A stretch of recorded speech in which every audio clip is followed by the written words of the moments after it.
काम हो गया 12 बजे करीब शुरू हो जाएगी।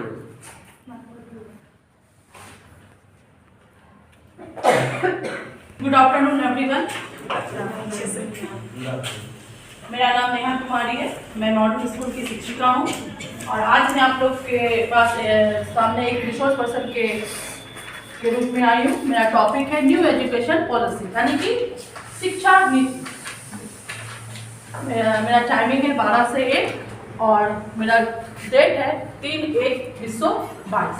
तो हम लोग आज के सेशन में जानेंगे कि नई शिक्षा नीति क्या है या नई शिक्षा नीति से हमें क्या लाभ मिलेगा, क्या इसके उद्देश्य है, इससे हम क्या समझते हैं, ये सब आज के सेशन में हम जानेंगे। तो न्यू एजुकेशन पॉलिसी को जानने से पहले सबसे पहले हम जानना चाहते हैं कि शिक्षा क्या है, क्योंकि ये शिक्षा के ही नियम के अनुसार। तो उससे पहले हम जानना चाहते हैं कि शिक्षा क्या है। क्या आप में से कोई बता सकता है कि आप शिक्षा से क्या समझते हैं? एनीवन?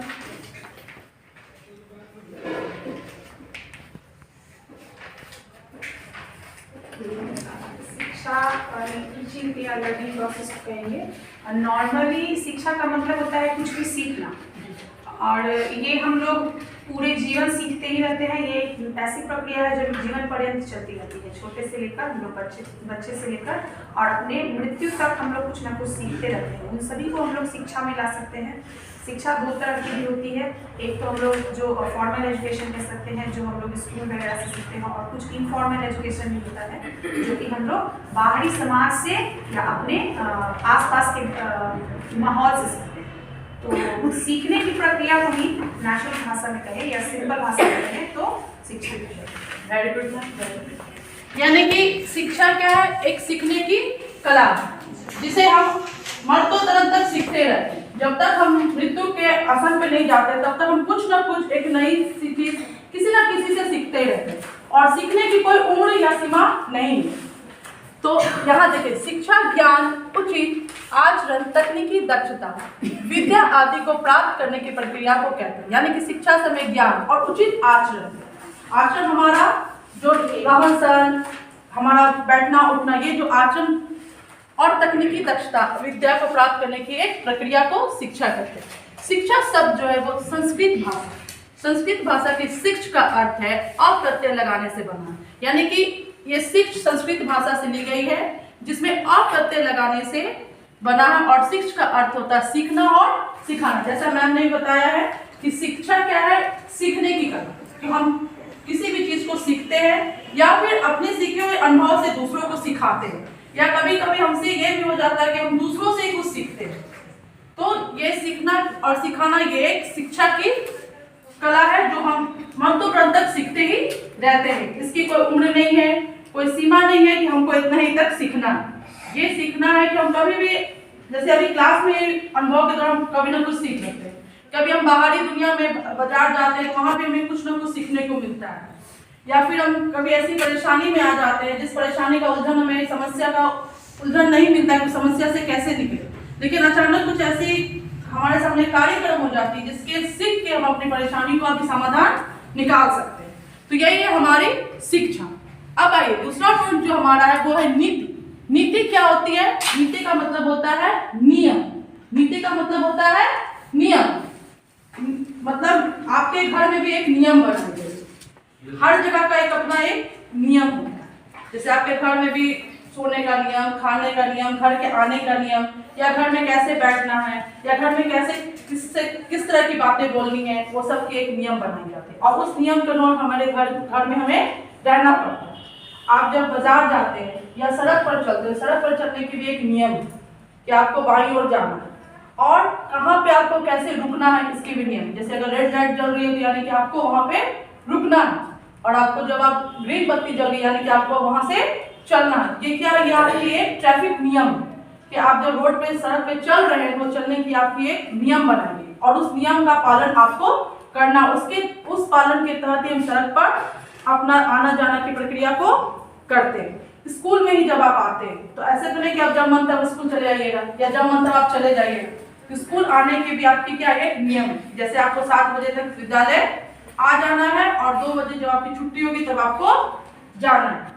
तो ये भी क्या है, एक स्कूल आने जाने की क्या है नियम, कि इस नियम के तहत आपको विद्यालय में आना है और इस तहत के नियम आपको विद्यालय से जाना।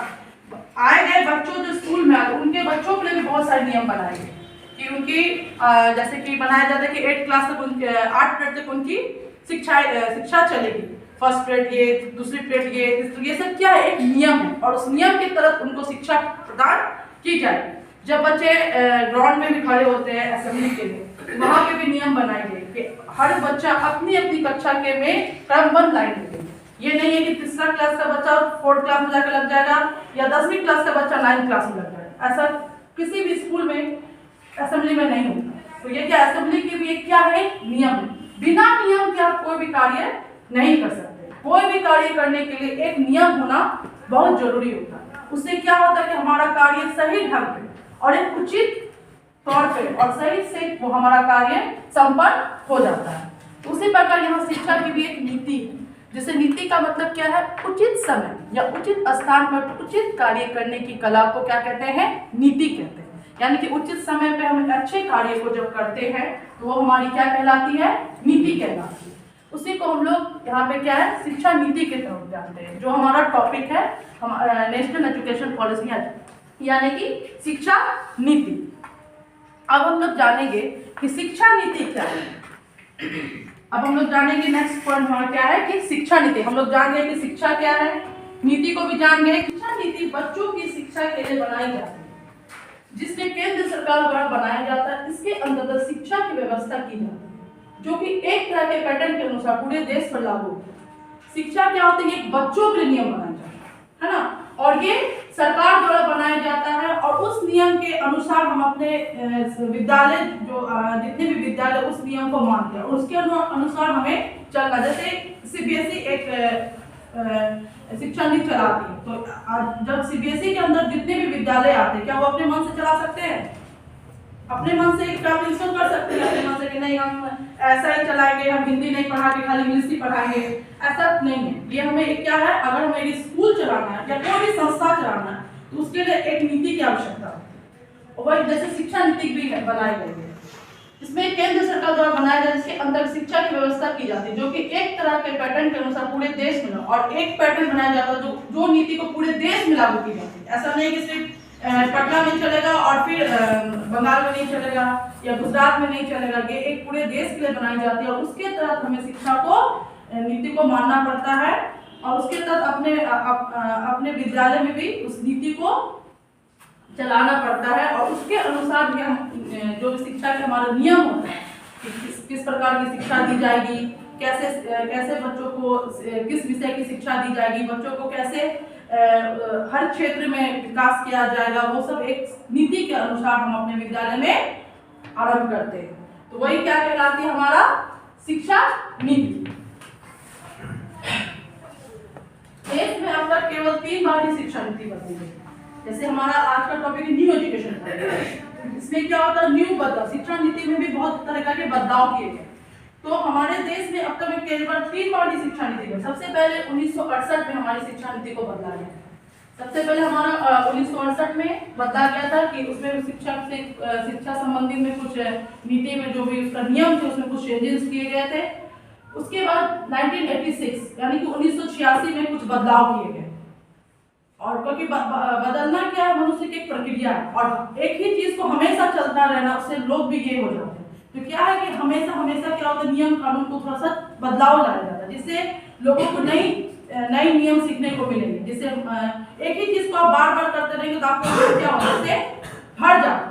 तो लोग क्या करते हैं, उसमें कुछ चेंजेस करते हैं ताकि उनका मन लगे और उस कार्य को करने के प्रति जो भी कार्य उनको मिल रहा है वो कार्य को करने के प्रति उसकी जिज्ञासा ज्यादा से ज्यादा जगे और जो भी वो कार्य करें उस कार्य करने के लिए वो अपना मन को उसके प्रति एकत्रित करें और अच्छे से कार्य करें। इसके लिए क्या होना जरूरी है, बदलाव होना चाहिए।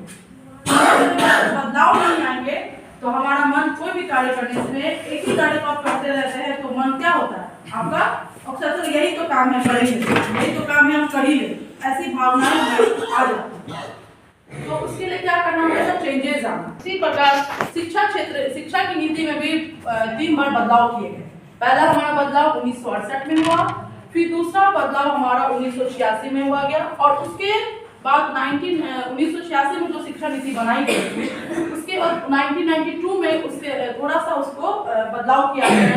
1992 में उससे थोड़ा सा 1986 के बाद उसमें थोड़ा सा चेंजेस, कुछ संशोधन किया गया, और उसके बाद लगभग 34 साल 1992 में जो बदलाव हमारी शिक्षा नीति में की गई थी, लगभग 34 साल बाद फिर पुनः 2020 में शिक्षा नीति में बदलाव का कार्यक्रम को शुरू किया गया, जिसमें मानव संसाधन प्रबंधन मंत्रालय में शिक्षा नीति के बदलाव के साथ साथ उनके नाम में भी चेंजेस किया गया।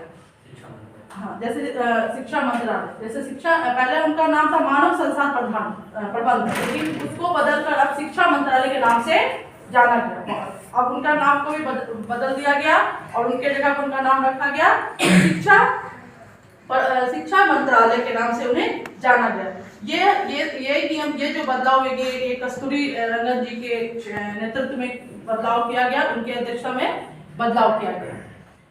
अब हम लोग समझ गए शिक्षा से आप क्या समझते, नीति भी समझ गए, और शिक्षा नीति से आप क्या समझते।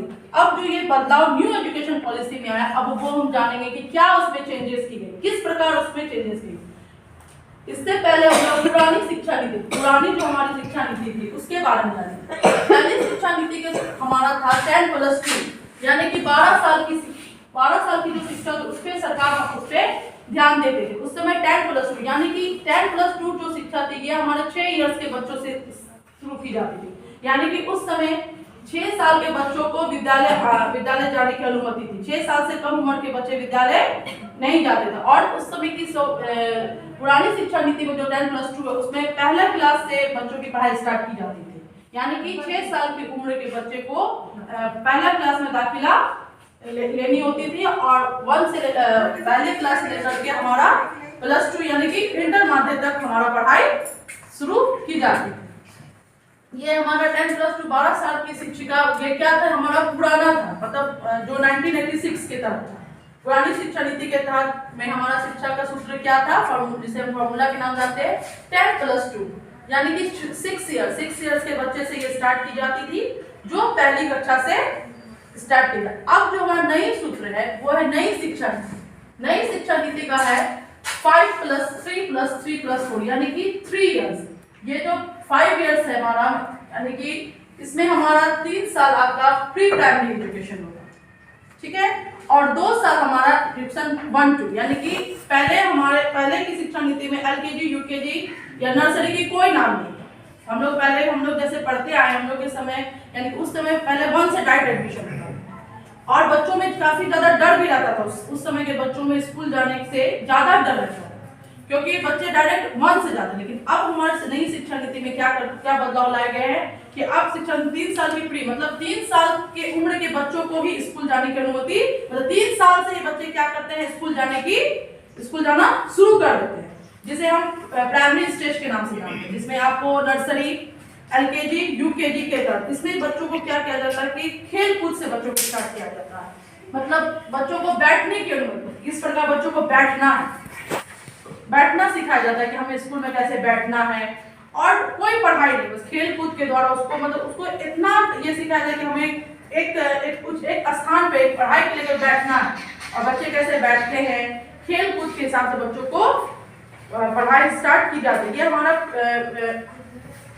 प्राइमरी में आता है, हाँ, जिसमें कोई एग्जाम नहीं होगा, बस बच्चे खेल के हिसाब से, खेल कूद से पढ़ाई को जानेंगे, और इसमें बच्चों को उतना कोई बर्डन पढ़ाई का नहीं दिया जाएगा। इसी को हम लोग जो ये इसके 4 चरण में रखते हैं। ये जो 5+3+3+4 जो सूत्र है, इसको कितने भाग में बांटा गया है, 4 चरण में बांटा गया है। पहला आपका क्या है, फाउंडेशन स्टेज, मतलब शुरुआती चरण, जो हम कोई भी चीज को शुरुआत करते हैं।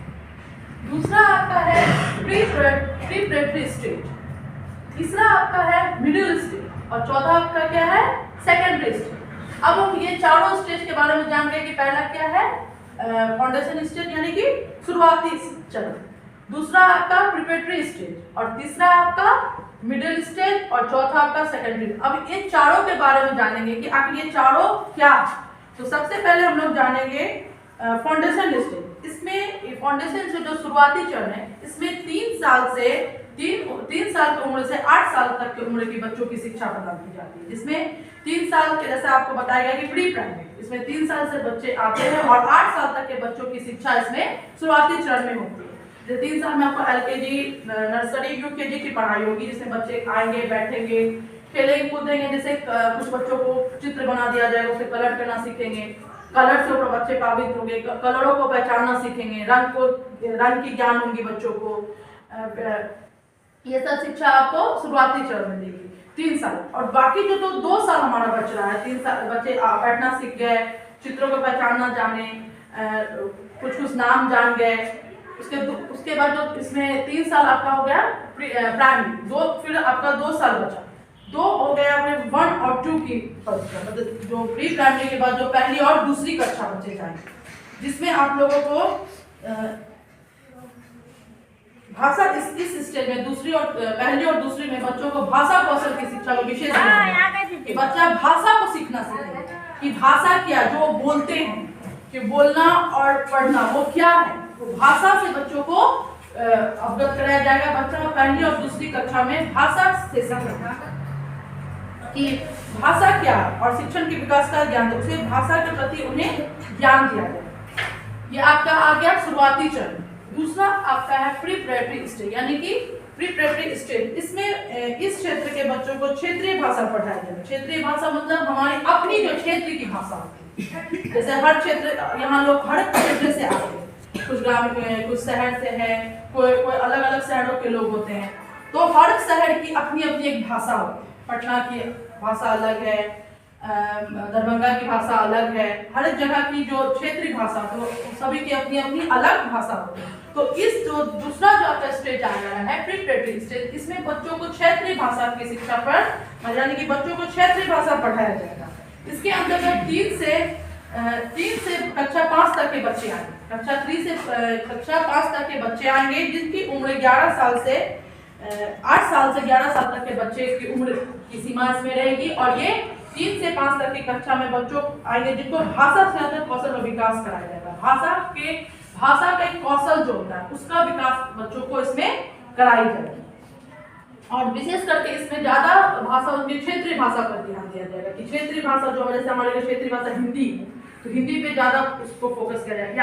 यानी कि हमारी क्षेत्रीय भाषा मगही है, तो मगही पे ज्यादा फोकस किया जाएगा। बच्चों को मगही भाषा से अवगत कराया जाएगा कि आजकल बहुत सारे ऐसे होते हैं कि बच्चे अपनी क्षेत्रीय भाषा के बारे में कुछ नहीं जानते, क्योंकि आजकल अपनी क्षेत्रीय भाषा लोग घर में भी नहीं बोलते। तो इसके लिए ये सब रखा गया है कि बच्चों को अपनी क्षेत्रीय भाषा का ज्ञान होना बहुत जरूरी है। इसके लिए इस स्टेज में रखा गया कि बच्चे विद्यालय ही अगर आते हैं तो अपनी क्षेत्रीय भाषा का ज्ञान से उसे अवगत कराया जाए, कि वो अपनी क्षेत्रीय भाषा, कि हमारी क्षेत्रीय भाषा क्या है, उसके बारे में वो जान सके। और इसकी जानकारी होना बहुत ही जरूरी, जो आज के जमाने में बहुत सारे बच्चे अपनी क्षेत्रीय भाषा से दूर हो चुके हैं, वो अपनी क्षेत्रीय भाषा को अच्छी तरह से नहीं जानते हैं। तीसरा आपका आ जाता है मिडिल स्टेज। तीसरा आपका क्या है? Middle stage. मिडिल स्टेज बच्चों को कोडिंग, व्यवसायिक परीक्षण, इंटर्नशिप परीक्षण दिया जाएगा, जिससे कक्षा 6 से 8 तक, मतलब अब 6 से 8 तक के बच्चों को कोडिंग के द्वारा, मतलब कि सॉफ्टवेयर, इंटरनेट के द्वारा बच्चों को सिखा दिया जाएगा कि वो सॉफ्टवेयर कैसे बनाए।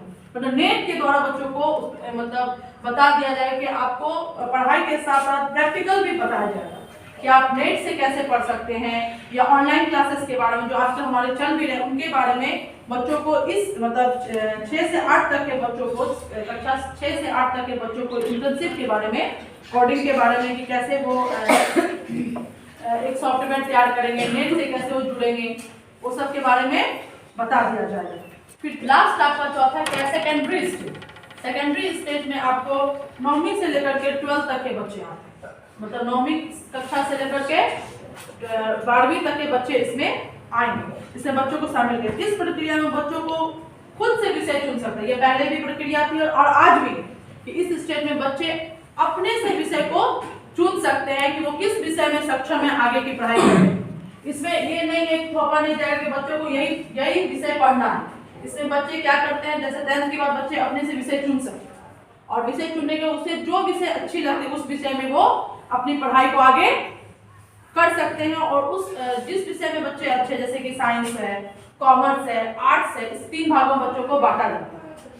जिसमें कुछ बच्चे आर्ट्स में बहुत अच्छे होते हैं, उन्हें आर्ट्स लेना अच्छा लगता है, तो वो आर्ट्स में जाकर के हिस्ट्री, ज्योग्राफी, सिविक्स, ये सब के बारे में जानकारी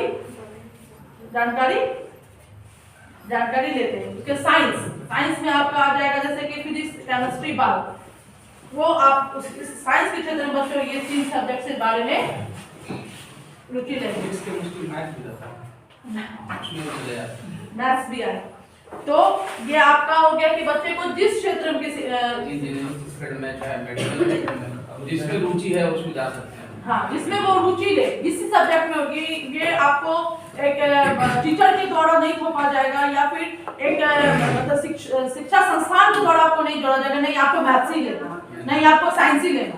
ये बच्चों को किसी प्रकार से कोई प्रतिबंध नहीं है। बच्चे स्वतंत्र है कि वो किस भाषा में, किस सब्जेक्ट में, किस विषय में रुचि लेकर के आगे की पढ़ाई कर सकते हैं। उसे ये फ्रीडम है इसमें कि वो अपने विषय को चुनकर अपनी पढ़ाई को आगे कर सकता है। स्ट्रीम मतलब खत्म कर दिया है, साइंस, कॉमर्स, आर्ट्स, तो बच्चा होलिस्टिक हो जाएगा। एक मतलब बायो भी ले सकता है, मैथ भी ले सकता है।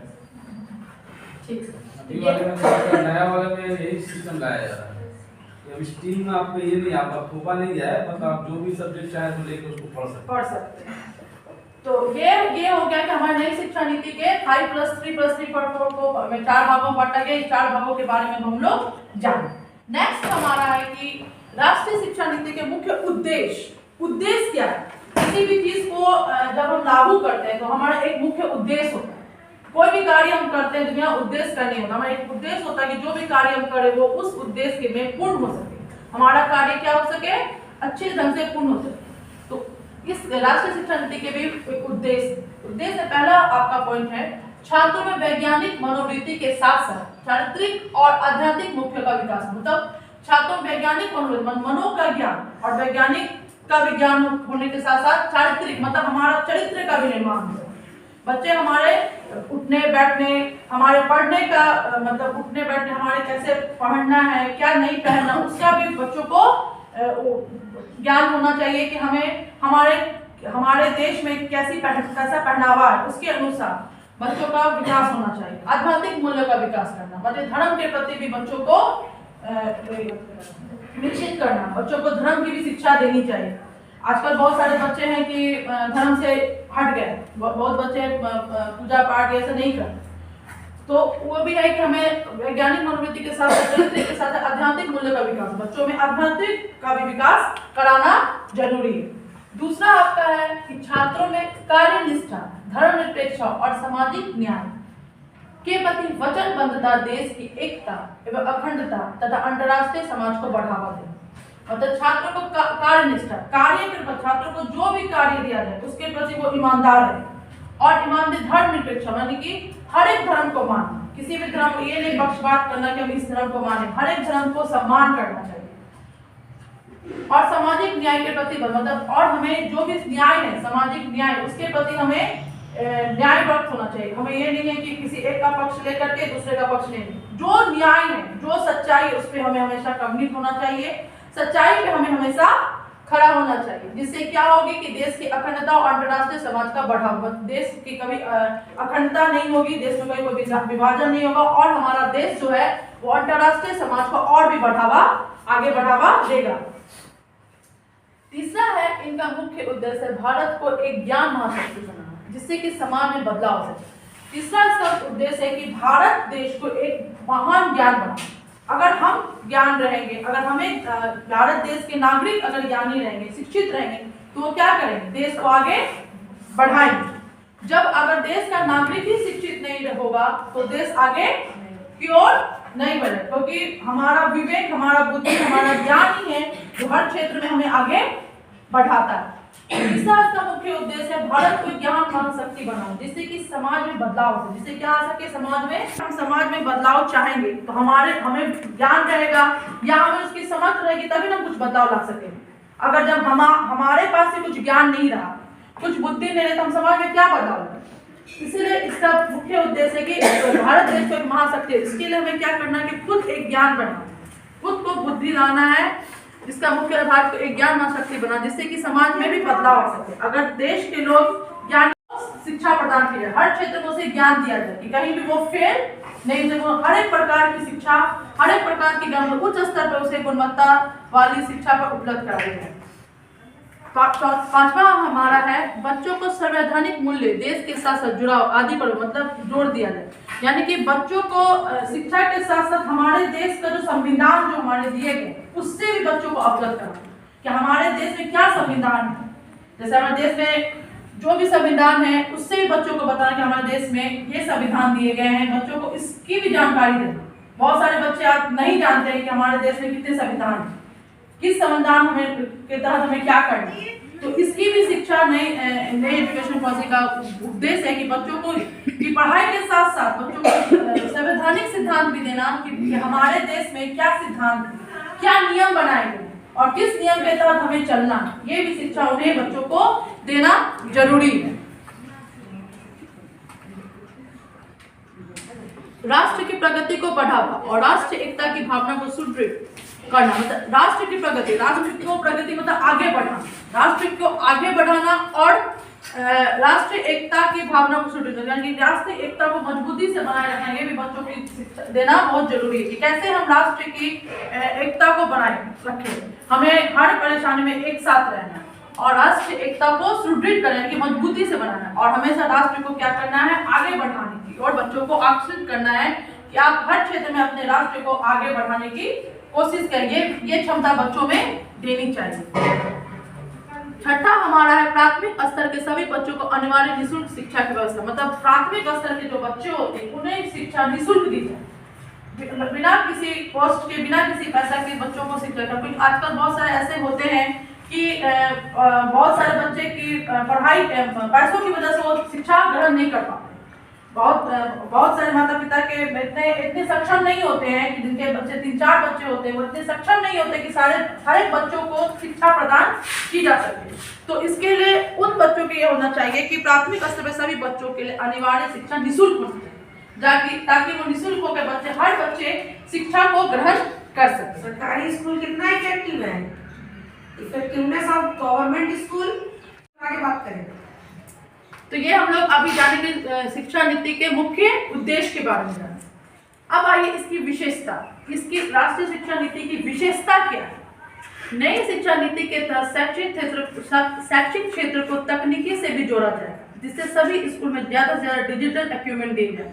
मतलब शिक्षा नीति को पढ़ाने के साथ साथ हमें टेक्नोलॉजी से जुड़ा जाएगा, यानी कि नेट के द्वारा जुड़ा जाएगा कि बच्चों पढ़ाई के साथ साथ ऑनलाइन शिक्षा भी दी जाएगी, ऑनलाइन शिक्षा भी बच्चों को दी जाएगी। इससे ये क्या होगी कि जैसे कि अब हमारा कोरोना काल भी चल रहा है, तो इस काल में हमारा 2 साल 1 साल बच्चों की पढ़ाई ठप हुई, यानी कि स्कूल बंद होने से बच्चों की पढ़ाई में बाधाएं हैं। लेकिन इस बाधाओं को दूर करने के लिए हमारे क्या किया गया, डिजिटल इक्विपमेंट को रखा गया, यानी कि नेट को रखा गया, जिससे बच्चे जहाँ भी रहे लेकिन उनकी शिक्षा में कोई बाधित नहीं है, जिसके लिए ऑनलाइन क्लासेस चलाई जा सके।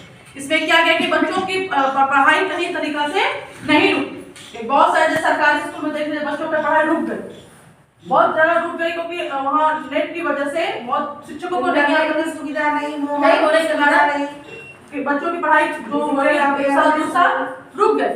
लेकिन वही क्या नीति में बदलाव लाई गई है कि शैक्षिक क्षेत्र की तकनीकों को जोड़ा जाएगा। हर एक शैक्षिक क्षेत्र को तकनीकी यानी कि टेक्नोलॉजी से जोड़ा जाएगा कि बच्चों को अगर कोई भी ऐसी परेशानी आती है कि वो ऑफलाइन पढ़ाई नहीं कर सके, तो इसके लिए वो उनको ऑनलाइन, बहुत सारे स्कूल ने ऑनलाइन पढ़ाई शुरू की और ऑनलाइन के तहत जैसे स्कूल में पढ़ाई होती थी period by period, first period ये होगा, सेकंड पीरियड, उस पीरियड के तहत बच्चों को ऑनलाइन शिक्षा दी गई। ऑनलाइन में भी शिक्षिका ने बच्चों को period by period her subject की पढ़ाई सुचारू रूप से ढंग कराया और बच्चे भी ऑनलाइन में अच्छे से, पहले तो बहुत मुश्किल हुई, लेकिन धीरे धीरे बच्चों को भी उसमें जागृति होने लगी, आनंद आने लगा और बच्चे भी जैसे शिक्षिकाएं ने सहयोग दिया, उसी प्रकार बच्चों ने भी शिक्षिकाओं को बहुत अच्छे से सहयोग दिया और अच्छे से ये सुचारू रूप से हमारा ऑनलाइन क्लासेस चलता है। दूसरी इसकी विशेषता है नई शिक्षा नीति में सभी प्रकार के शैक्षणिक विषय वस्तु को प्रमुख उस क्षेत्र के क्षेत्रीय भाषा को भी ट्रांसलेट किया जाएगा, जिससे शैक्षणिक क्षेत्र में क्षेत्रीय भाषा को बढ़ावा। जैसे क्या है, हमारा जैसे हम पहले भी आपको बताया शैक्षिक क्षेत्रीय भाषा, क्षेत्रीय जो हमारी अपनी भाषा होती है। बच्चों को पढ़ाई के साथ साथ अपनी भाषा का ज्ञान होना बहुत जरूरी, जो आजकल के बच्चे बहुत सारे भूल गए। तो जो पढ़ाई है, जो हमारी सब्जेक्ट है, जो हमारी विषय वस्तु, उसकी तो ज्ञान तो हमें करना ही है। उसके साथ साथ इसकी मुख्य विशेषता ये किया गया कि शैक्षिक भाषा क्षेत्रीय भाषा को भी ट्रांसलेट किया जाए, जिससे शैक्षिक क्षेत्र में क्षेत्रीय भाषा को भी बढ़ावा मिल सके। यानी कि हमारा मदर टंग हिंदी है, हाँ। तो हमने इंग्लिश में भी थोड़ा हिंदी से बताया, इंग्लिश तो इंग्लिश ही नहीं पढ़ाया, थोड़ा हिंदी का भी प्रयोग किया, जो कि हमारी मातृभाषा है और बहुतायत रूप में हम उसी लैंग्वेज को यूज करते हैं, है ना। इंग्लिश तो हमारी इंटरनेशनल लैंग्वेज है। मदर टंग का जो जैसे तेलुगु, तमिल, इंग्लिश की ज्यादा मान्यता और हर चीज उन्हें इंग्लिश टू इंग्लिश पढ़ाई जाए। उसमें बहुत सारे बच्चे हैं कि वो इंग्लिश में बहुत अच्छा कर जाते हैं, लेकिन हम उनका हिंदी बहुत ज्यादा वीक होता है, क्योंकि हिंदी की में उनको ऊपर समझ ही नहीं होती। हिंदी की क्षेत्रीय भाषा जो तो मुख्य हिंदी है, तो वो उन पर फोकस शिक्षक भी कम डालते हैं और जो नियम बनाई गई है वो नियम के तहत भी हमारी क्षेत्रीय भाषा पे कोई विशेष जोर नहीं दिया गया है, जिससे आप अच्छे से अच्छे स्कूल में जाइए। जैसे डॉन बॉस्को के बच्चों को लीजिए, सन माइकल के बच्चों को लीजिए। मैंने उसमें देखा है कि सन माइकल का बच्चा एक 8th क्लास का बच्चा, तो किसी स्कूल पे टिप्पणी ना करें मैडम। हाँ, चलिए आगे बढ़े। तो मतलब उसमें क्या है कि हिंदी की जो हमारी मातृभाषा है उस पे बच्चों का फोकस नहीं, उसमें वो बिल्कुल जीरो हो गए। जबकि हिंदी को हमारी मातृभाषा और मातृभाषा का ज्ञान होना हमें जो बहुत जरूरी है, अत्यावश्यक है, जो आज जो बहुत कम हो गया। वो इंग्लिश में अच्छे हैं, मैथ्स में अच्छे हैं, अदर सब्जेक्ट में बहुत अच्छे हैं, लेकिन हमारी जो मातृभाषा, जो हमारी लैंग्वेज है, हमारी भाषा जो उसमें बहुत सुंदर, उसमें जो अभी के जो है वो बिल्कुल वीक होते हैं। शिक्षा ये लाया गया है कि जिस क्षेत्र की भी अपनी मातृभाषा उसको भी सम्मिलित किया जाए। यानी कि हमारी मातृभाषा हिंदी है, हिंदी को रखा है। किसी की मातृभाषा बांग्ला है तो बांग्ला को भी रखा है। किसी की मातृभाषा उर्दू है तो उर्दू की भी उसकी तालीम दी जाए, उर्दू को भी उसकी शिक्षा दी जाए, ताकि बच्चे अदर सब्जेक्ट की शिक्षा के साथ साथ अपनी मातृ शिक्षा का भी ज्ञान वो ला सके, जो आजकल के बच्चे बहुत कम ज्ञान और सहजता से सीख भी सके और आसानी से उन्हें अपनी मातृभाषा को सीखने में आसानी हो। फिर आपका तीसरा है नई शिक्षा नीति के अंतर्गत छात्रों को 6ठी कक्षा से कोडिंग सिखाई जाए, यानी कि कोडिंग यानी कि नेट से जोड़ा जाए, सॉफ्टवेयर बनाने की शिक्षा दी जाएगी। नई शिक्षा नीति के अंदर छात्रों को 6ठी कक्षा से यानी कि 6th क्लास से बच्चों को नेट के द्वारा बच्चों को नेट की जानकारी देगी कि बच्चा कैसे एक सॉफ्टवेयर तैयार करेगा, कैसे ऑनलाइन क्लासेस का जो भी नेट से जो शिक्षा दी जाती है वो आपको 6ठी कक्षा से ही सिखाई जाती है, ताकि उन्हें आगे कोई दिक्कत परेशानी नहीं हो सके। क्योंकि आज हमारा क्या है, अभी हम ऑफलाइन कर, लेकिन आगे हमारा ज्यादा से ज्यादा डिजिटल ही होते जाए। तो जैसे 8th क्लास के बच्चे या 6th क्लास के बच्चों को अगर बच्चे से वो चीज को सिखाएंगे तो उन्हें आगे चल के कोई परेशानी नहीं हो, क्योंकि आप दिन प्रतिदिन हमारा बदलाव आ और बदलाव क्या, जैसे अभी हम लोग में बदलाव, ये ऑनलाइन जो क्लासेस थी हमारे लिए पहला एक नया अनुभव था। हम लोग के समय कभी ऐसा ऑनलाइन नहीं था, लेकिन आजकल के जो बच्चे ऑनलाइन थे उनके लिए एक नया अनुभव था। हम लोग शिक्षिका जितनी भी है हमारे लिए एक अनुभव नया था कि कैसे ऑनलाइन क्लास लिए जाते हैं। तो उसी प्रकार ये हमारे नया, हम पहले नहीं जानते कि ऑनलाइन भी एक प्रकार की ऑनलाइन से भी कक्षाएं ली जा सकती है। ये हमारे लिए नया सीख। तो यही लाया गया शिक्षा के अंतर्गत कि बच्चों को 6ठी क्लास से शुरू कर दिया जाए, ताकि उन्हें आगे जो जितने भी बदलाव आ सके, जितने भी इक्विपमेंट नेट से जोड़ा जाए या सोशल मीडिया से जोड़ा जाए, उन्हें आगे जाके कोई परेशानी नहीं हो। फिर आपका चौथा है राष्ट्रीय शिक्षा नीति की विशेषता में 14 साल तक के आयु को बच्चों को अनिवार्य शिक्षा, मतलब 14 साल तक की उम्र के बच्चों को शिक्षा अनिवार्य हो। ये नहीं कि आप छोड़ दीजिए उसे। 14 साल तक के बच्चों को शिक्षा एकदम अनिवार्य है। 14 साल तक के बच्चे अगर शिक्षा ग्रहण कर ले तो आगे रुचि लेंगे ही पढ़ने के, उनको पता चलेगा कि शिक्षा का क्या है महत्व, बहुत अवसर मिलेगा उनको। अगर आप बच्चों को छोड़ देंगे, नहीं पढ़ना चाहते तो छोड़ देंगे तो वो कभी नहीं पढ़ पाएगा। लेकिन हमें एक ऐसा माहौल क्रिएट करना है, ऐसा ये करना है कि बच्चों को पढ़ाई के प्रति रुचि हो। इसके लिए क्या अनिवार्य किया गया है, कम से कम 14 साल तक के बच्चों को शिक्षित किया जाए, उन्हें अनपढ़ न रखा जाए। अगर वो 14 साल तक शिक्षित हो जाए तो आगे के अपने शिक्षित हो जाए। क्योंकि जब भी कुछ नया सीखते, हमारे लिए भी कुछ नया रहता तो पहले हम डरते हैं कि हम नहीं कर पाए, लेकिन जब हमको वो मिलता है, हमको भी जिज्ञासा हो जाती है कि वो काम को कैसे करते हैं, और करते करते हमें भी मन लग जाता। उसी प्रकार यहाँ पे भी जो नियम लाई गई, या बच्चों को अगर वो पढ़ाई से भागेगा, आप उसे छोड़ नहीं पढ़ता छोड़ दो, तो नहीं पढ़ता तो कभी नहीं पढ़ेगा, लेकिन आप उसके सामने उसको पढ़ाई के लिए जाने, उसको अवसर प्रदान करें, उसको विकसित करें, तो वो जरूर पढ़ेगा। और जब पढ़ने की लाइन पे आ जाएगा तो खुद पे खुद आगे अपनी पढ़ाई को सुचारू रूप से ढंग करने लगेगा। ऐसा नहीं कि 14 साल की शिक्षा लेने के बाद वो छोड़ दे, क्योंकि जिज्ञासा बढ़ेगी कि जब हम इतना शिक्षा ग्रहण कर लिए, 14 साल तक के बच्चे यानी कि मैट्रिक पास तो जरूरी करना है। जब वो मैट्रिक पास कर जाएंगे तो सोचेंगे मैट्रिक जब हम कर ही लिए तो आगे क्यों नहीं कर सकते, क्योंकि जिज्ञासा बढ़ेगी आगे +2 में क्या पढ़ाई उसकी जानने की उसकी जिज्ञासा। जब वो +2 कर लेंगे तो +2 करने के बाद भी उसे ग्रेजुएशन लेवल जो हमारा आता है वो जानने की संगत का असर होगा, बच्चों के साथ पढ़ेंगे तो बैठेंगे, यानी अकेले तो बच्चा नहीं बैठेगा, 10 लोगों के साथ। मान लीजिए वो मूर्ख भी है, एक मूर्ख, जब समूह में हमारे क्लास में 40 बच्चे हैं, जरूरी नहीं कि 40 बच्चा तेजी रहे, कुछ बच्चे देख कर सीखते हैं कि अच्छा वो पढ़ रहा है तो मैं क्यों नहीं पढ़ सकता। वो एक बार कोशिश करेगा, 2 बार कोशिश करेगा, तीसरी बार वो जरूर सफल होगा। ऐसा नहीं कि वो छोड़ दे। घर में एक शिक्षा और एक स्कूल में एक शिक्षा अलग बात है। घर में वो अकेला रहता है, अच्छा नहीं हो रहा छोड़ दो, लेकिन स्कूल में क्या, अच्छा हमसे नहीं हो रहा लेकिन उस बच्चा से हो रहा, उसको देख के वो भी कोशिश करेगा, वो भी शिक्षिका को परेशान करेगा, नहीं आप हमको बताइए कैसे हो रहा। तो ये होती है संगत से का असर पड़ता है। ये हमें भी, हमारे साथ भी होता है कि हम लोग देख के कोई चीज सीखते हैं, अच्छा मुझसे हो रहा था हमसे क्यों नहीं। ये बच्चों में भी प्रवृत्ति आती है, और सीखना ही है कि वो सीखना क्या होता है कि हम किसी को भी देखकर या सुनकर सीखते हैं। तो ये हमारा क्या था, चौथा पॉइंट है कि राष्ट्रीय शिक्षा नीति 14 साल तक आयु को बच्चों को अनिवार्य शिक्षा, मतलब शिक्षा एकदम बेहद ही जरूरी। 5वां हमारा है मानव संसाधन प्रबंधन मंत्रालय, अब शिक्षा मंत्रालय के नाम से जाना जाता है। जैसे पहले मैं बताया कि पहला नाम इसका था मानव संसाधन प्रबंधन मंत्रालय के नाम से जाना जाता है, लेकिन अब इसको बदलकर शिक्षा मंत्रालय के नाम से ह्यूमन रिसोर्स डेवलपमेंट पहले था, अब एजुकेशन मिनिस्ट्री ऑफ एजुकेशन, यानी कि पहले इनका नाम मानव संसाधन प्रबंधन, ह्यूमन रिसोर्स एंड डेवलपमेंट, लेकिन अब इनको बदलकर शिक्षा मंत्रालय के नाम से जाना जाए। इनके नाम में भी चेंजेस आए। अब हम लोग इसकी विशेषता बना, अब हम लोग ये जानेंगे कि लाभ, नई शिक्षा नीति जो आई इससे हमें क्या लाभ मिल रहा, क्योंकि कोई भी नई चीज आती है तो उससे हमें, वो हमारे लिए अच्छाई होता है, हम उससे कुछ ना कुछ सीखते हैं, वो मेरे लिए कुछ बेनिफिट ही होता है। तो अब हम जानेंगे कि नई शिक्षा नीति जो आई है इससे क्या लाभ मिले। तो पहला इसका है पॉइंट है, नई शिक्षा नीति के माध्यम से शैक्षिक क्षेत्र में तकनीकी को बढ़ावा देना। नई शिक्षा शैक्षिक क्षेत्र तकनीकी को टेक्नोलॉजी को ज्यादा बढ़ावा देगा, जैसे कि ऑनलाइन नेट से जो भी होता है, कंप्यूटर नेट, जैसे कंप्यूटर से, मोबाइल से। आजकल बच्चे को बहुत सारा होता है कि ये क्वेश्चन नहीं आ रहा तो गूगल पे सर्च करो, गूगल पे तो उसका आंसर रहेगा। तो ये सब क्या हो रहा है, बच्चों को तकनीकी की शिक्षा दी जाए, लाभ मिल रहा है। पहले हमारे समय में ना ही मोबाइल था, ना ही गूगल था, नहीं कुछ नहीं था। हम लोग अगर बुक्स में आंसर नहीं मिल रहा तो शिक्षक का सर खपाते थे कि आंसर हमें नहीं मिल रहा, आप बताइए कहाँ से।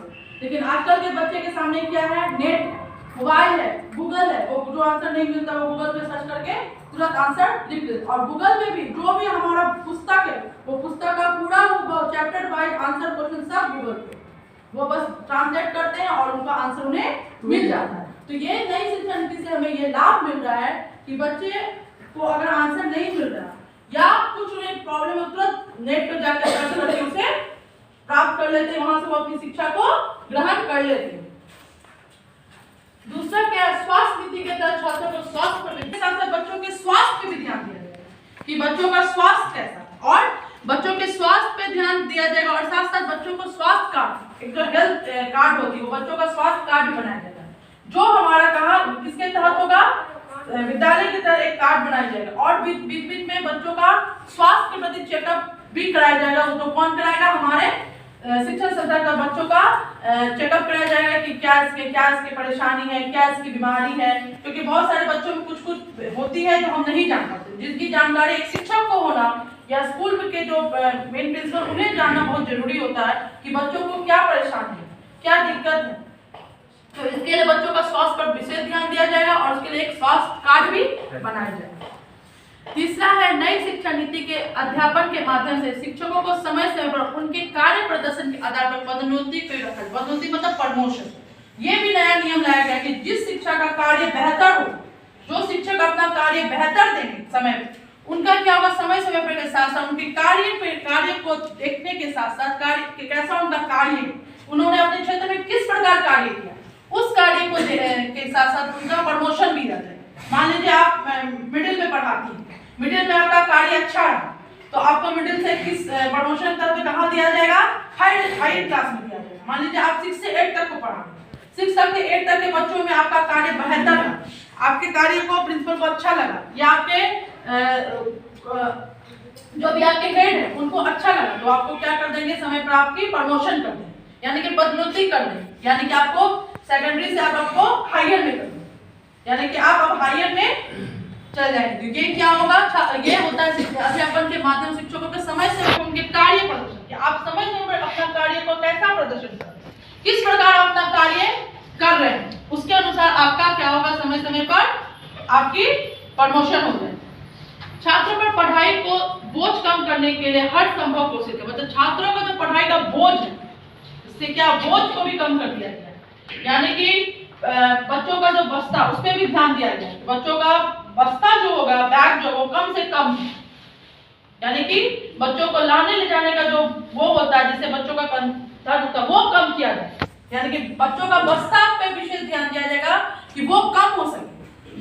और पढ़ाई का बोझ कम, हर संभव कोशिश, मतलब बच्चों का पढ़ाई और बच्चों को पढ़ाई के साथ होमवर्क पर विशेष ध्यान जाएगा, यानी कि बच्चों को होमवर्क कम से कम दिया जाए। फिर आपका 5वां पॉइंट है, छात्रों पर बोर्ड परीक्षा का बोझ कम कर बोर्ड परीक्षाओं की रूपरेखा पे बदला जाएगा, जिसमें कि 1 साल में 2 बार छात्र की परीक्षा, यानी कि बोर्ड परीक्षा जो होगा इसमें भी विशेष ध्यान दिया, यानी कि पहले बोर्ड परीक्षा साल में 1 बार होती, जिससे बच्चों की पढ़ने की बहुत परेशानी होती थी, बच्चों को बहुत सब चीज पढ़ना पड़ता था, इससे बच्चों को डिप्रेशन में बच्चे जाते थे और हर एक प्रकार परेशान, लेकिन उसको क्या कर दिया, बच्चों के बेनिफिट से क्या कर दिया, उसको कम कर दिया। अब साल में 2 बार परीक्षा ली, सेमेस्टर में, जैसे अभी भी हमारा स्कूल में ही हुआ था, या अभी ये लागू ही हो गई है कि बोर्ड परीक्षा कम से कम 2 बार। इसमें क्या होगा कि बच्चों को 2 बार होगा, एक बार आधा सिलेबस का होगा, फिर एक बार, इससे क्या होगा, बच्चों के सिलेबस कम कर दिया, यानी कि बच्चों को मान लीजिए आपके अगर 15 चैप्टर है तो 15 जो यानी कि 7 चैप्टर का पहला बार में एग्जाम हो जाए, तो बच्चों को सिर्फ 7 ही चैप्टर पढ़ना पड़ेगा, यानी कि बच्चों को होल चैप्टर ना पढ़ने के बदला बच्चों को सिर्फ 7 चैप्टर का अध्ययन करना पड़ेगा, और 7 चैप्टर का अध्ययन करने के बाद उन्हें पहला एग्जाम देना होगा, यानी कि पहला एग्जाम में बच्चों को सिर्फ वो 7 चैप्टर से ही है, फिर हमारा नेक्स्ट एग्जाम जो होगा फिर वो 7 चैप्टर जो बच जाएगा, यानी कि उस 7 चैप्टर जो हमारे पहली परीक्षा में आ चुकी है उससे कोई क्वेश्चन नहीं रहेगा, यानी कि उस चैप्टर से कुछ भी नहीं है, फिर बाकी जो हमारा 7 चैप्टर बच जाएगा उससे हमारा फिर नेक्स्ट में हमारा रहेगा। तो ये इससे क्या हो गया, बच्चों का पढ़ाई की क्षमता को कम कर दिया गया, बच्चों के एग्जाम की प्रवृत्ति को कम कर दिया गया, कि जो साल में 2 बार होगा तो बच्चे क्या करेंगे, उन्हें पढ़ाई का मौका भी मिलेगा और साथ साथ उनका सिलेबस को भी कम कर देंगे। एक साथ उसको 15 चैप्टर ना पढ़ने के बदला 7 चैप्टर को 2 बार करके बच्चे पढ़ेंगे और अच्छे से अच्छे वो एग्जाम देंगे, क्योंकि पहले बच्चा क्या होता है, एक साथ एक बार एग्जाम देता था और सारे सब्जेक्ट का देता था, बहुत सारे बच्चे को फेल भी करते थे। बुक पढ़ना पड़ता, 1 महीना पहले पढ़ना शुरू करता था, एग्जाम देने पहले था, और पूरा बुक पढ़ना पड़ता, इससे बहुत सारे बच्चे को फेल, और इसके तहत बच्चों की फेल की विधि को भी कम कर दिया गया कि बच्चे ज्यादा से ज्यादा फेल ना हो, ताकि हमारे शिक्षा संस्था निरंतर पढ़ते रहे, और फेल ना होने की वजह से बोर्ड परीक्षाओं को 2 भागों में भाग करना है, जिससे बच्चों का विषय वस्तु भी कम रहेगा, उसको अच्छी रीति से वो पढ़ सकेंगे और अच्छे से एग्जाम दे सकेंगे, और फिर नेक्स्ट मतलब जो बाकी चैप्टर हमारा बच जाएगा उसके लिए वो फिर पढ़ेंगे। इससे क्या होगा, बच्चों की पढ़ाई की जो पढ़ने की MCQ में टेस्ट लिया गया, मल्टीपल चॉइस क्वेश्चन, जिससे कि वो एक चीज को पढ़े समझे, ना कि वो जवाब ठीक से दे सके, सही दे सके। तो ये क्या आ गया कि हमारे बोर्ड एग्जाम को भी साल में 2 बार हो गया, जिससे बच्चों की पढ़ाई की क्षमता बढ़ी और उन्हें कोर्स को हल्का कर दिया गया, जिससे बच्चे को पढ़ने में मन लगेगा, उन्हें कोई प्रकार का पढ़ाई बोझ ना लगे और बच्चे कम से कम इसमें फेल हो सके। अब आइए हमारे पाठ्यक्रम, अब नई शिक्षा नीति के तहत हमारे में क्या पाठ्यक्रम रखा गया है।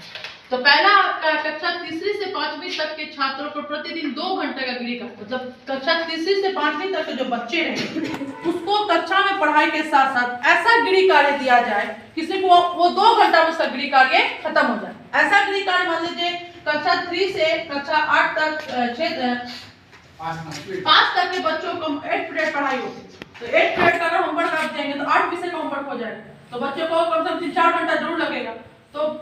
तो वो कम कर दिया गया, यानी कि बच्चों को प्रतिदिन ऐसा होमवर्क दे जो बच्चों का 2 घंटा में होमवर्क जो भी घर जाके बच्चे करेंगे वो 2 घंटा में खत्म कर दिया जाए, खत्म कर दिया कर ले ताकि वो अपने से भी कुछ विषय में पढ़ सके, यानी कि होमवर्क स्कूल की पढ़ाई और होमवर्क तक की उनकी शिक्षा सीमित ना रह सके। इसमें अगर बच्चों को ज्यादा होमवर्क दिया जाएगा तो बच्चा होमवर्क करने नहीं रहेगा कि चलो मैथ्स का हो गया अब जल्द से हिंदी का करें, इससे बच्चा विषय को नहीं समझ सकेगा, खाली होमवर्क करने को समझेगा। मान लीजिए मैथ्स में आप उसको 3 क्वेश्चन देते हैं तो वो अगर मान लीजिए एडिशन दिए, मल्टीप्लाई दिए या डिवाइड दिए तो बच्चा डिवाइड मल्टीप्लाई करके रख देगा, हाँ चलिए हो गया, लेकिन कैसे डिवाइड हो रहा है या कैसे एडिशन हो रहा है या कैसे मल्टीप्लाई हो रहा है उस चीज को नहीं समझ सकते क्योंकि उसमें बोझ रहेगा होमवर्क का। या साइंस में ही मैडम सिर्फ उसको वर्क दिया गया ड्रॉ करो, लेबल करो, क्वेश्चन आंसर तो उतना करके छोड़ देगा, लेकिन अगर उसको बोला जाएगा कि आपको जो पढ़ाया गया एक एक लाइन को पढ़िए क्योंकि एमसीक्यू तो कहीं बीच से आएगा, तब वो एक एक लाइन को पढ़ेगा, उस पैराग्राफ को समझेगा, जितना पढ़ाया गया उसको अच्छी तरह से आत्मसात करेगा। और फिर अगर आप उसको बोले ठीक है आप साइंस में दे देगा कि ये क्वेश्चन लिख के लाओ तो बच्चा लिखने में रहेगा, समझने का अगर आप बच्चों को दीजिएगा कि नहीं पढ़ के आओ तो बच्चा उसको पढ़ेगा। पढ़ने से क्या आगे जो कक्षा में भी जो आप उसे बता रहे हैं उसी चीज को घर जाकर पढ़ेगा तो अच्छे से समझ सकेगा कि अच्छा हाँ मैम ये बता रही थी, यहाँ भी यही लिखा तो वो बच्चों की क्या हो गई पुनरावृत्ति हो गई कि कक्षा में तो हो गया, कक्षा में शिक्षिका बता ही रही प्लस हम घर जाकर उसी चीज को पढ़ते, तो पढ़ने से बच्चों की विज्ञान ज्यादा बढ़ी और बच्चे उस चीज को समझ सके। इसलिए क्या कराया गया कि नई न्यू एजुकेशन पॉलिसी पाठ्यक्रम में बच्चों का गृह कार्य जो होगा वो 2 घंटे तक ही कर दिया जाए कि बच्चे 2 घंटा तक अपना गृह कार्य करके अपना जो सब्जेक्ट पढ़ना वो पढ़ सके, उसकी जो कक्षा में उसको निकाल के पढ़ सके, उसको ज्ञान उसे हो सके, यानी कि बच्चों का समय खाली होमवर्क बनाने तक सीमित नहीं रहे, होमवर्क कैसे क्या बन रहा है उसको भी समझे कि हम किस साइंस में हमें जो मिला उसको पढ़ें, हिंदी में क्या मिला उसको पढ़े, यानी कि होमवर्क बनाने तक सीमित नहीं रहेगा। दूसरा आपका क्या कक्षा 6 से 8वीं तक के विद्यार्थी को 1 घंटे का होमवर्क कर दिया जाएगा और कक्षा 6 से 8वीं तक के बच्चों को कितने घंटे का होमवर्क यानी कि एक घंटे तक का उन्हें होमवर्क दिया जाए ताकि वो भी विषय वस्तु का ज्ञान कर सके, यानी कि उन्हें होमवर्क ऐसा दिया जाए कि वो 1 घंटा में अपना होमवर्क समाप्त करके अन्य विषय के ज्ञान को कर सके। यानी अगर हिंदी में उन्हें जो भी पढ़ाया गया उसको अगर दे दे कि आप आज ठीक है आपको ये कहानी मैंने पढ़ाया इसको एक बार आप अपने से पढ़ के आइएगा तो बच्चे क्या करें उसको ज्यादा से ज्यादा समझेंगे, क्योंकि ऐसे होती है कि जो भी हम पाठ पढ़ाते हैं पाठ के अंत में क्वेश्चन आंसर जरूर रहता है, लेकिन कोई क्वेश्चन ऐसे जो पाठ के बीच से बच जाते हैं, तो जब तक बच्चा उसको पढ़ेगा नहीं तो बीच से जब हम क्वेश्चन बनाएंगे तो बच्चा उत्तर दे ही नहीं पाए। तो इसके लिए हमें क्या करना है कि जो भी हम पढ़ाए उसको फिर से बच्चों को करना कि आप घर जाके इसी चैप्टर को आप घर में एक बार जाके फिर से रीड करो, फिर से अपने से समझो और क्या समझो उसको नेक्स्ट कक्षा में आके बच्चों से आप पूछे कि आपने क्या समझा। इससे क्या होगा बच्चों का पढ़ाई के प्रति रुचि भी जागृत होगी और बच्चा जानेगा कि अच्छा मैम को पढ़ के बोली आने तो जरूर नेक्स्ट डे पूछेगी, इसलिए हमें पढ़ना है। तो उससे क्या होगा बच्चा पढ़ेगा और जो भी विषय उसे पढ़ा रहे उसके प्रति उसकी रुचि बढ़ेगी और उससे उसको ज्ञान भी प्राप्त होगा। अच्छा इस सब्जेक्ट में ये दिया गया, ये कहानी है, इस पाठ का ये मुख्य उद्देश्य है। तो बच्चों को सिर्फ लिखने की वजह से पढ़ने पे भी उत्सुकता देना चाहिए। जो छात्र LKG UKG में पढ़ते हैं उन्हें कोई होमवर्क नहीं, LKG UKG यानी कि जो प्राइमरी जिसमें हमने ये जो हमारा ये पहला स्टेज में आता है, जो हमारा फाउंडेशन स्टेज में आता है, जो पहले की एजुकेशन में नहीं थी लेकिन न्यू एजुकेशन पॉलिसी में से लाया गया, यानी कि प्री प्राइमरी जिसमें 3 साल की उम्र के बच्चे रहेंगे वो आपको LKG UKG पढ़ते हैं, उन्हें कोई होमवर्क नहीं दिया। जो भी वो कक्षा में जितनी सी एक्टिविटी होती है वो उन्हें कक्षा में अवगत कराएंगे, जैसे खेल के द्वारा पढ़ाना चाहिए बच्चों को, रंग दिखाकर बच्चों को कि रंग है, रंगों की पहचान, जैसे हरा दे दिया बच्चों को खेल कूद के द्वारा, कोई विषय वस्तु बॉल के लाकर पढ़ाना, कोई भी चित्र के द्वारा, कोई वस्तु के बच्चों को ज्ञान कहाँ करा सकते हैं हम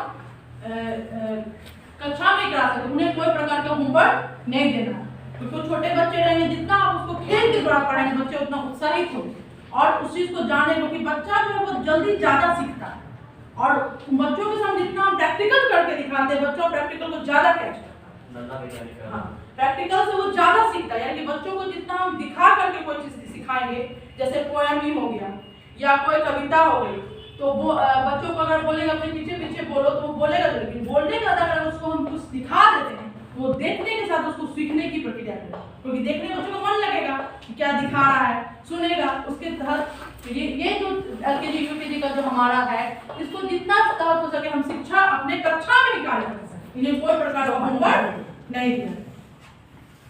अब छात्रों के पुस्तकों का चौथा हमारा है कि जब छात्रों के लिए पुस्तक का चयन किया जाए तो उसके साथ किताबों का वजन कर लिया।